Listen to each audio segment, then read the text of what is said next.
Okay, here we are today. I'm just catching up with John and finding out about an interesting anniversary he's got today. John, can you tell us a bit more about it?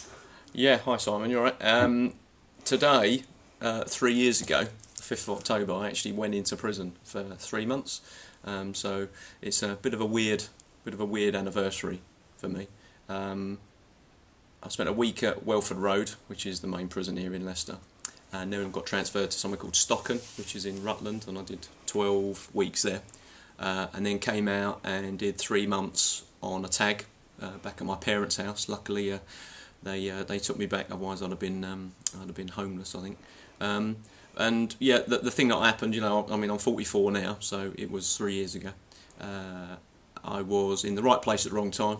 Went to prison, got a 12-month imprisonment for blackmail, mortgage advisor, and ripped various people off. So, and I spent, like I said, 3 months inside, 3 months on a tag, and then six months on licence. But I came up with an idea when I was in prison to set up a community news agency called Citizens Eye, which I've run as a volunteer for the last sort of 2.5 years, if you like. January the 7th, 2008, I came out. And it's grown to the point now where it's gone into partnership with the local newspaper, the Leicester Mercury, and actually pay me a retainer to do the community news for them. So I've taken a volunteering opportunity as something to help myself, if you like, and made it into an employment opportunity with me being self-employed. And Citizens Eye was set up for community groups of faith or no faith, a demographic group like LGBT or learning disabilities, or a geographic area like an inner city estate or a market town, if you like, for Leicester and Leicestershire only. And it's grown into being not only a really good website and a professional news agency, but we've got about 450 adult volunteers and 375 young people volunteering. We've got 15 volunteer-run news agencies. One for young people is now The Wave, which is a young people newspaper, 16 pages that we produce every month in the Mercury.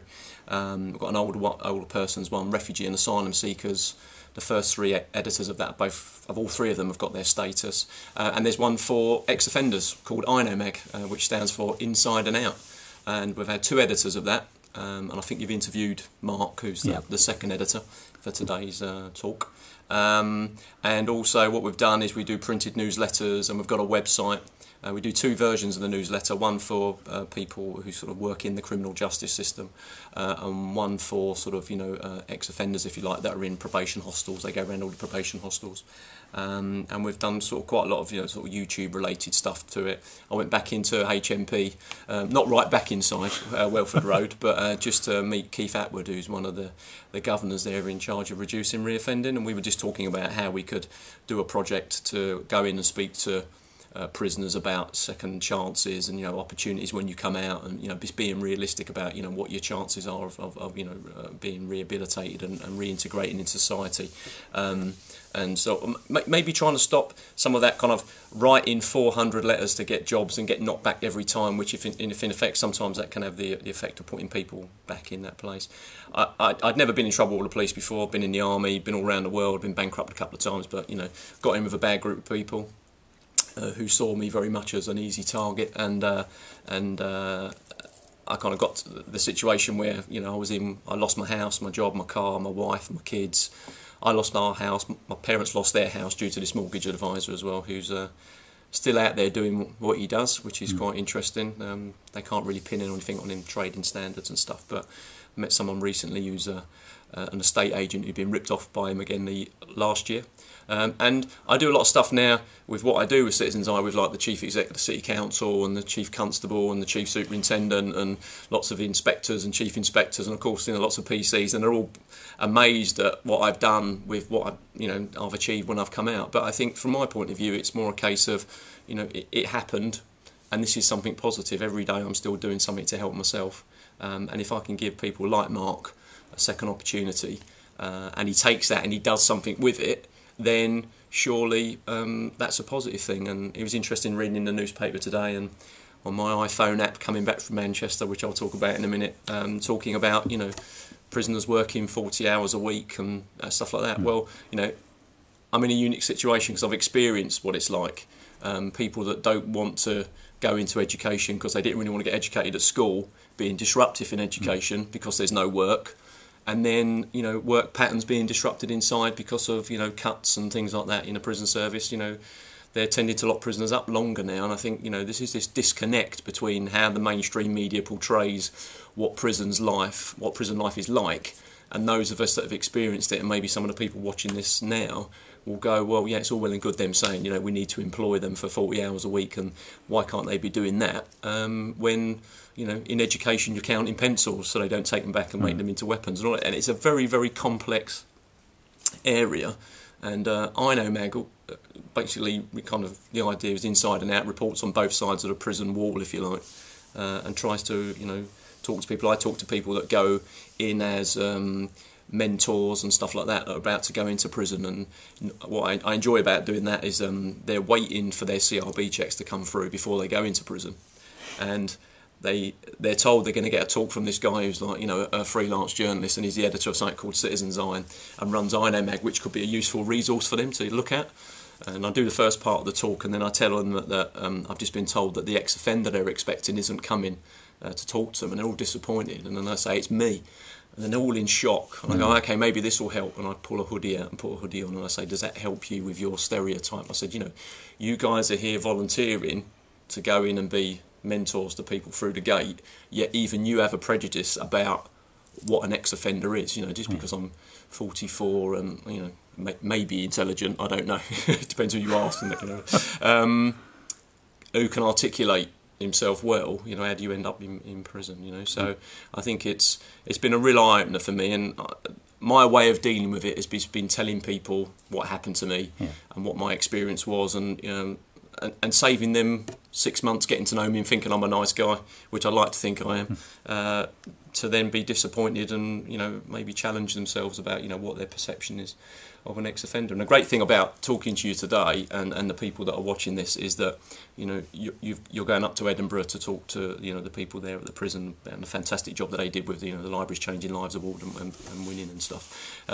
is the fact that the library service here in Leicester, of which you're part, was very good to us when we first set up Citizens Eye, me and the volunteers.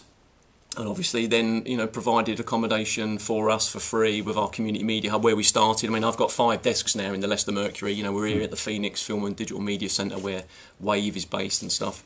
We've still got our community media hub in the library. We use BBC Radio Leicester. You know, we're fully integrated into the mainstream media. And in fact, I think we're the only example of it in the country where citizens journalism's not, you know, trying to work with the mainstream media. We are, if you like. You know, the library service was very good to us and let us use computers and things like that. And even when we've had, you know, sex offenders that have been referred to me because people said, you know, who won't you take? And I said, well, we won't take anybody. And then a sex offender appeared on the kind of our radar, if you like, to do an opportunity to do some volunteering. And, you know, we have a policy that, you know, what you've done and where you've been, whether you're a refugee, an asylum seeker or an ex-offender or an old person, we leave at the door. That they came in, and really we instigated his use of computers using systems that were already in place with the local, you know, probation service and stuff, and Leicester Library Service, which before had only ever been used to, you know, find out whether people have been looking at stuff. And whereas in this case, because we did it up front and we know we had a sort of positive approach to it, and it was very much like, you know, we used it to monitor the fact that he was using the computer in a way that he should have been done, and you know, and he was writing articles and doing that, and it was fantastic, and it worked. And I think, you know, you can have these systems, and sometimes you need to test them out. And that probation send people to me, and I brought people down. And also various organisations locally that work with ex-offenders, those that have been to prison or those that, you know, got custodial sentences. And I always speak to, especially those that have been to prison, very much I tend to look them in the eye and ignore the probation officer. And I say to them, you know, when you've been to prison for one night and one day, that's enough. You know what it's like, you know. How long you've been in dictates what you're going to do with the rest of your life, really. So if you want to take this volunteering opportunity with us, it's based on the fact that you see some value in it. You know, you'll never come and do anything for me. You're doing it because you want to help yourself. Some do, some don't.